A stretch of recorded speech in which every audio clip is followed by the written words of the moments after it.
scientists and analysts played about with the data until they found a positive effect that they could publish. People in randomized controlled trials of antidepressants and other similar drugs can often guess whether they're getting the real drug or whether they're getting the placebo. There can be 50 negative studies.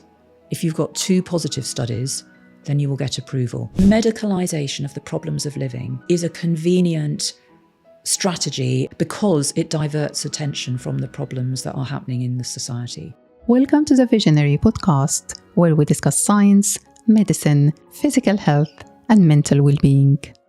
There have been a number of scandals around antidepressant research and clinical trials, including the STAR-D trial and Study 329.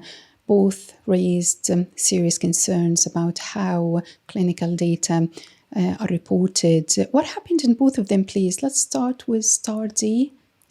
So the STAR-D study was a very large study of antidepressants conducted in the US. It wasn't funded by the pharmaceutical industry. It was funded by government grant funding body. It involved 4,000 patients. It wasn't a placebo-controlled trial. It was a study in which people were all started on an antidepressant and then started on another antidepressant if that didn't work, and some group of them were given therapy at one point, and people were followed through these different stages of their treatment up to a year after it started. And it was first reported, I think, in about 2004, and it was said to have very good results. Over 2/3 of people showed a remission of their symptoms. After using antidepressants. After using antidepressants after the first 3 months, I think. And it's gradually come out in subsequent publications over the subsequent 20 years that, in fact, that initial picture that was painted of the results was much too rosy and was based on cherry-picked data, selected data that showed positive effects, and the actual outcomes that had initially been nominated to be the main outcomes had been suppressed, had not been published because they were less positive about the effects of antidepressants. And the main outcome, which was based on the Hamilton rating scale for depression, I think that's right, it might have been the Madras. Anyway, one of the main depression rating scales has actually only been published recently by a separate independent group who were eventually given the data from the STAR-D trial and did their own analysis. The original authors never published it. What they used in their initial publication in 2004 was a subsidiary scale it was intended just to guide the doctors who were administering the treatment. It was never intended as a proper outcome measure, but they'd used that in their main publication, presumably because the other outcome scale didn't show very positive findings. So the final results were published a couple of years ago, and they show that the improvement in terms of when you look at the depression rating scales that were always intended to be the outcome, there is an improvement, but it's not a very substantial improvement. It's probably no higher than it would be than placebo groups in placebo-controlled trials, although this is probably a slightly different group of people in this study than in your typical placebo-controlled trial. And then one of the most powerful publications, again by an independent group, showed that out of the 4,000 people that went into this study, only a couple of hundred, I think it's 3 or 4%, 3% I think, of the original total actually got better and stayed in the trial for the whole year of follow-up. Other people either never got better and then relapsed, or dropped out of the study. And we should remember that this study offered people free and good quality healthcare, so there were a lot of incentives for people to stay in the study.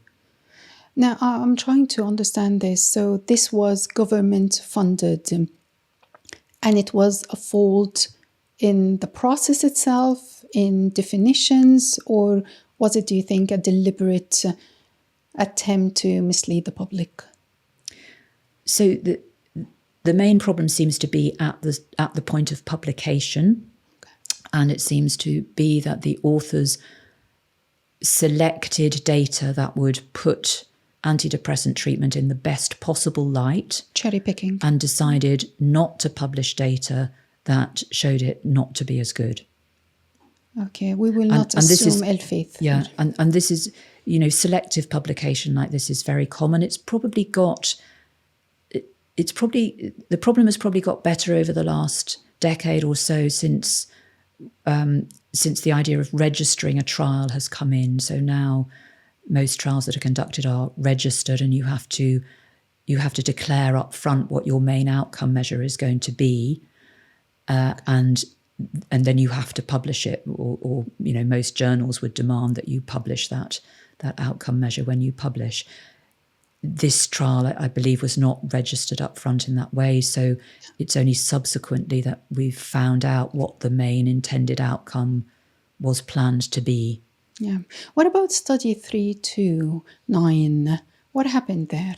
So study 329 is a study of paroxetine in adolescents with depression, and it was conducted by the Pharmaceutical company, and it was initially published again sometime in the noughties. I can't remember the date of the first publication. So when it was first published, it was said to show that the antidepressant was safe and effective for adolescents with depression. So what happened first of all, I believe, is that a group of researchers based in Australia got hold of internal communications of the drug company. And this showed that the drug company had been discussing how to deal with the fact that they had a negative outcome. And there were various different versions of the publication that were drawn up that used, again, selected subsidiary outcomes that put the drug in a positive light and didn't mention negative outcomes. And the paper that was finally published did mention the main outcome, that was the outcome measure that was meant to be the main outcome, but only in the small print. And it highlighted other outcomes that had been devised after the results had come in order to find a positive effect. Yes. And the email trail shows how the drug company scientists and analysts played about with the data until they found a positive effect that they could publish. So this was very shocking. Eventually, the data were reanalyzed by an independent group who found that the effects of the drug were small and not clinically significant, and that there were lots of adverse effects that had been played down again, hadn't been highlighted. So between the officially published claims of the clinical trial by the pharma company and the reanalysis, how many years was paroxetine still being prescribed? So paroxetine is still prescribed, yes. Despite the weak data. The amount that it's prescribed in general has gone down because it is one of these drugs that causes the worst dependence and withdrawal effects. So it was very commonly prescribed in the 1990s, and then from sometime in the noughties, the rates at which it's prescribed start to go down. But it's not banned. It is still prescribed.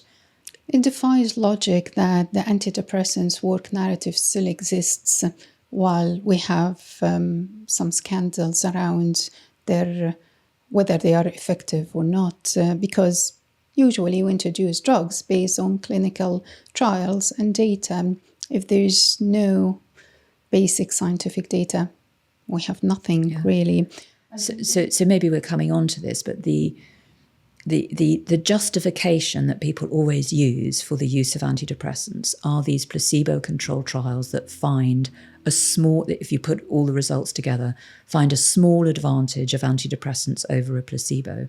The trouble is that small difference is, first of all, almost certainly not clinically relevant. If you, it's a small difference on symptom scales. It's a 2-point difference, for example, on the 52-point Hamilton rating scale for depression, and no estimates of what difference in symptom scores might be clinically significant gets as low as 2 points. But the other thing to say is that that small difference may not actually be a real pharmacological effect. It may well be because people in randomized controlled trials of antidepressants and other similar drugs can often guess whether they're getting the real drug or whether they're getting the placebo on the basis of side effects, such as having a dry mouth or feeling a bit different, feeling a bit numbed or a bit groggy. And we know that people who guess they're getting the active drug do better than people who think they're getting the placebo. And so the fact that people can guess is going to mean that people who are taking the antidepressant get what we might call an amplified placebo effect, an extra boost because they think, I've got the real drug. Yeah. I've not got the placebo. And there is evidence that that effect may account for this small difference that we see between antidepressants and placebos. When pharma companies run medical trials, how do they report it? I mean, how do ministries of health make sure that the results are transparent? Do we have guidelines around this? So the regulators, the drug regulators, in the UK it's the MHRA, Medical and Health Appliances regulator. In the United States it's the FDA, the Food and Drug Administration. Now the FDA criteria for approving a drug are that there are 2 positive studies of that drug. There can be 50 negative studies. If you've got 2 positive studies, then you will get approval as long as as long as there aren't catastrophic side effects. Oh, so it doesn't mean very much that a drug is licensed, that a drug is approved. And in the case of antidepressants, a positive effect, as I explained, can mean a statistically significant difference, which is based on a tiny difference between the actual drug and the placebo that has actually no clinical relevance. Hi, I'm Hala, your host today. If you're enjoying what you see, please hit that lovely subscribe button. It will mean a lot to us. Or maybe a small podcast now, but with your support, we can build this channel together, one step at a time. Thank you so much for being part of it. What reforms would you suggest to ensure that psychiatric trials are transparent and not subject to those who have a stake in selling treatments? So we've had some of the reforms with the introduction of trial registers and trials having to be registered in advance and people having to specify what their main outcomes are. And I think most journals, most decent journals now will demand that they see the protocol, the original protocol for the study, and to make sure that people are, and the trial registration, to ensure that people are reporting the main outcomes that they nominated at the beginning, and they're not cherry picking or devising outcomes, after the event, after the data's collected, to try and reflect the effect that they wanted to see. So that's a really positive thing. The problem with psychiatric trials, with trials of things like antidepressants, I think goes deeper than regulation, really, because it's about how we conceptualise mental health problems, and that influences how we think we can measure them. So we have, because we are treating mental health problems as if they were physical diseases, we behave as if we can measure them in a meaningful way. And I think we really have to question that. We've devised these scales which put together arbitrary collections of possible symptoms that someone with depression might have. I mean, just calling them symptoms is a loaded term to begin with. And then we think we've measured the severity by getting people to rate these individual symptoms. Now, just to give you an example, one of the symptoms in the Hamilton rating scale for depression, which is the most commonly used or has been historically, is just a question that asks people to rate their mood. How do you feel in terms of your mood? And people who say they feel depressed, but are not particularly showing depression with their body language, get a rating of 1. People who are showing depression with their body language, who are crying or being emotional, being very emotional, get a rating of 2. They get a higher rating. They're rated as being more depressed. But is that necessarily true? I mean, no, some people are more expressive and vocal than others. Exactly. So someone who is very stoical, for example, may not appear to be very depressed, but may actually be much more dysfunctional than someone who is expressing their emotions. So that's just an example to show you that actually the validity of the scales on which all these trials are based and all these judgments are made that license these drugs is completely insubstantial. I once saw my GP, and I had lovely, amazing GPs in my lifetime about something, and she looked at me and she said, "You look fine to me." I went back a month later or so, and I made sure that I was dramatic about it to get what I want. Yes. Because it was a true symptom. I was really struggling about something that I was more vocal. I just thought I should show poise and respect and be scientific about how I feel. You look fine to me. Okay. So, yes, another angle is how funding from pharma companies shape the agenda. I read about pharmaceutical marketing, sponsoring of psychiatric conferences, funding of research. Yeah, this is, I think, legitimate. They should fund research. They earn a lot of money. And even ghost-writing articles. How have these practices affected the scientific discourse? So they've massively affected it across medicine, but I would say particularly in mental health, and particularly by promoting this idea that mental health problems are like other medical conditions and can be treated by drugs and can be investigated with simplistic research studies that use these simplistic rating scales. So the fact that so many of these studies are done and published creates the impression in itself that this is what mental health problems are. And because pharma can fund and publish far more studies than, say, a social scientist who is trying to think about the nature of, for example, depression in a different way, and because they can get them into bigger, higher profile journals and because they can publicize them more, this is partly what has skewed our understanding of depression towards this scientific medical view. You once said that psychiatry is a profoundly political enterprise. In what way? So I believe that mental health problems are what Thomas Saz, the famous anti-psychiatrist, once called problems of living. They are often, not always understandable, but often understandable struggles that people have with the world, with the circumstances that they find themselves in. And if we call those struggles an illness or a disease, we deprive them of having any meaning. We empty the meaning out of them.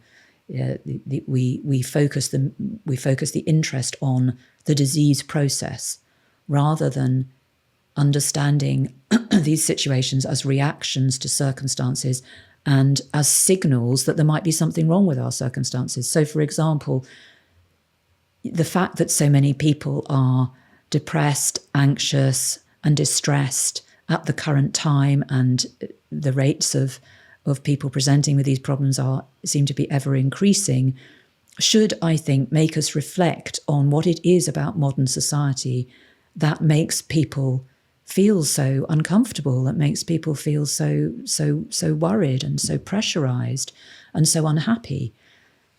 But instead of doing that, we're labeling all these people as having medical conditions and giving them drugs or other medical treatments. What do the high rates of mental health in society today and how we approach them say about our culture and our values? Picking up from the last point you have said, what does that say about us?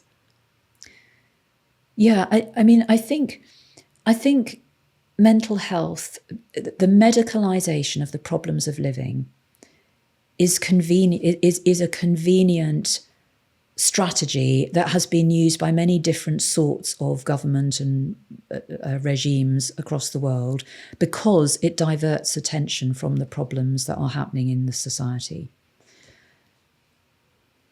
So, I think that's one of the main reasons that our medicalised view of mental health problems is so popular and has become so entrenched. It enables governments to take their eye off the ball, to not have to worry about the fact that many people are really struggling because it's difficult to find secure work anymore.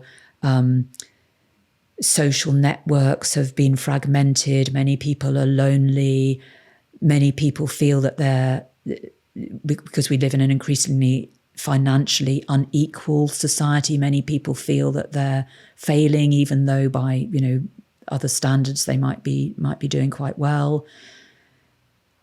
People, the fact that not so many people subscribe to a religion anymore means that many people struggle with finding meaning and purpose in life, and because other collective institutions such as trade unions have become less powerful, that also means that another avenue, sort of collective action and political action and campaigning, has become less easy for people to access. So, I think there are all these aspects of modern society that make life difficult for people, make it challenging, make it difficult for people to find meaning and purpose. And these all contribute to mental health problems, contribute to people feeling anxious and depressed and stressed. And then what we're doing is we're saying, this is a medical problem. These people have medical problems. They need to go and see their doctor and get an antidepressant, instead of saying, how do we need to change society to make people's lives better? Before people take antidepressants, most of them are in a very bad shape. We live in a welfare state here, welfare country in the UK. Whose responsibility to help those people? I think that understanding mental health problems as medical problems is mistaken. I'm not denying that people struggle with their emotions and their thoughts and the ways that they behave, and would like them to be different. And some people have severe and significant difficulties and will need care and support and help with those. I think the way to approach mental health problems, I think what's wrong at the moment is we have this medical model. We think that means we need to give people a diagnosis and then we need to treat the diagnosis. So, you've got depression, we'll give you a drug for depression. You've got anxiety, we'll give you something for anxiety. You've got bipolar disorder, we'll give you a drug for bipolar disorder. Instead, I think we need to understand what the nature of individuals' problems actually are and help them to resolve those problems. The vast majority of people who have depression and anxiety in this country have very understandable reasons for feeling as they feel. They are struggling with, financial problems, work problems, relationship problems, housing problems, etc. And they need help with those. There are some people who, I'm always asked this, but what about the people who, get depressed for no reason? And that does happen. I'm not saying that doesn't happen, but the vast majority of people, actually, the reason is really obvious. And we need to help them with whatever it is that's led them, whatever problems it is that has led them to feel as they feel. Then there are some general things that people can do to help improve their mental health. One of them is exercise. Exercise has been shown in a lot of proper randomized controlled trials and other reputable studies to help with people's mood, to help improve symptoms of depression and anxiety. So exercise is a really good thing to do. Therapy, of course, psychological therapy can help some people. Particularly, I think it can help with people who've gone through traumatic events and experiences and need to process those. And it can help with people who are not sure why they're feeling how they're feeling and may need to, explore aspects of their lives to try and work out what it is that might need to be changed to make them feel better. So therapy can be helpful. I'm sure that things like eating well, sleeping well, these are all likely to be important for your mental health, getting good treatment for your physical health problems, having good supportive relationships with other people, doing something that makes you feel like you have some value and some purpose in the world. I think that's another really important factor for helping people to lead fulfilling lives. So that's the way that I think we should approach mental health problems.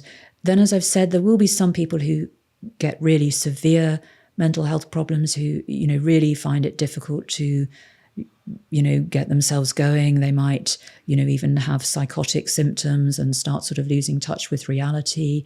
And those people need looking after, caring for, keeping safe until such time as they start feeling better. Sometimes they might need, if they're really not sleeping or really anxious or agitated, they might benefit from temporary treatment with a sedative just to calm them down a bit. I've talked about how antipsychotics can help to suppress sort of people's preoccupation with delusional ideas and experiences. Yeah.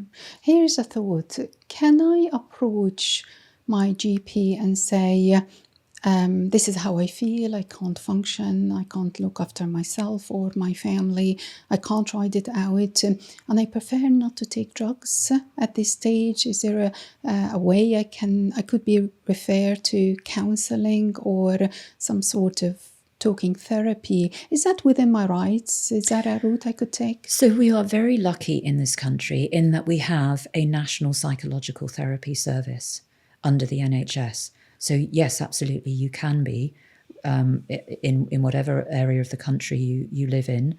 There is you will have access to some psychological therapy, depending on how badly affected you are. The sort of first level of that often consists of an assessment and then some therapy that's conducted online or over the telephone. And then, if you don't improve or if your problems are more severe, then you can access face-to-face and more intensive therapy, although in many areas there's a waiting list for that more intensive level. Course. But the lower level therapy does have a waiting list, but not a very long waiting list, and it is available to everyone. And I think that's an amazing thing. I mean, it has been criticised by therapists who I know feel that we should have better access to more in-depth psychotherapy, and I certainly think that's important for some people. But I do think that it's a good thing that we have this therapy service that's available to everyone. And another thing to say is that you shouldn't have to be on medication to access mental health services, and many mental health services have employ support workers, sometimes peer support workers, that is people who've had their own mental health problems, to support people who are in the sort of situation you're describing, to particularly to help them access things that are out there in the community that might be beneficial for them, but that they might struggle to get out to when they're in an emotionally debilitated state. Professor Moncrieff, some psychiatric survivors report that discovering your work was pivotal in helping them understand or rethink their diagnosis. I'm aware that after your serotonin paper, some critics labeled you a contrarian. You don't come across as a showy or confrontational person. How was it for you in the eye of the storm? It was quite something after the publication of that paper in 2022. My phone was buzzing from journalists phoning me the whole time, and calls to be on various programs. And I was flooded with emails, positive emails from people who said, oh yes, I've thought this all along, and emails from people who were taking antidepressants who were upset to hear that actually this idea that they had a chemical imbalance was not established, and some of them said to me that they would preferred that I hadn't published it or hadn't publicised it. I think because it unsettled the view of themselves that they had come to adopt after having it presented to them by their doctors or by the online sites and the media. So that was interesting. And then I had colleagues of mine saying that I, shouldn't speak to the media, that I didn't have any right to say anything at all about antidepressants. All I should say is just that our paper didn't find current evidence of links between depression and serotonin. And clearly, if I'd said to the media, but I have nothing to say about antidepressants, that would have been taken as an endorsement of them. And I believe that, one of the reasons I did the work on the serotonin research in the first place was to highlight to people that, your current understanding of antidepressants is not founded in evidence. There are other ways of understanding what they do, and you need to understand this in order to make a properly informed decision about, whether you want to take this drug or not. So clearly I wasn't going to not talk to the media about that, but that upset some of the people in my profession that I did. So yes, it was an interesting time. I was boosted, of course, by the people who contacted me to say, I've thought this all along. I'm so pleased that you've said this. And people who I now know a lot of people in what is sometimes called the prescribed harm community. Those are people who have taken antidepressants or other drugs and had really negative long-term consequences, such as these protracted withdrawal effects or the persistent sexual dysfunction that can sometimes occur after people have stopped taking antidepressants. And despite that aggressive response to your paper, do you consider yourself an optimist? I think I fluctuate. I fluctuate between depends on the day. Yes, between feeling that this medical model of mental health is so deeply entrenched, we'll never be able to shift it, and feeling that things like the internet, the ability for people who have had negative experiences with medical treatments like antidepressants to link up and to highlight these problems and to warn people about the negative consequences of taking these medications, and to warn people about how we haven't been properly informed about the nature of these medications in the first place, is really powerful and is going to make a difference. So, yeah, it depends what day you get me. I understand. Professor Joanna Moncrieff, you bring such courage to a field that often resists uncomfortable questions. Your work reminds us that being scientific also means being ethical, and that respecting patients begins with telling them the truth. By questioning simplistic narratives and by insisting on honesty on what we can do and what we can't do, you give patients something very, very valuable. You give them dignity, agency, the right and the choice to understand their own suffering. There's something beautifully philosophical about your teaching. To you, progress doesn't come from certainty. It comes from our willingness to ask difficult questions. And this might be one of the most important contributions anyone can make to mental health. I agree. Science is also about curiosity. And I want to encourage curiosity about all the myths that we've been told, all the things that we've been told, and curiosity about the nature of mental health problems, the nature of the treatments that we dish out to them. I want to encourage curiosity, questioning, and debate. Thank you so much for being with us today. Thank you.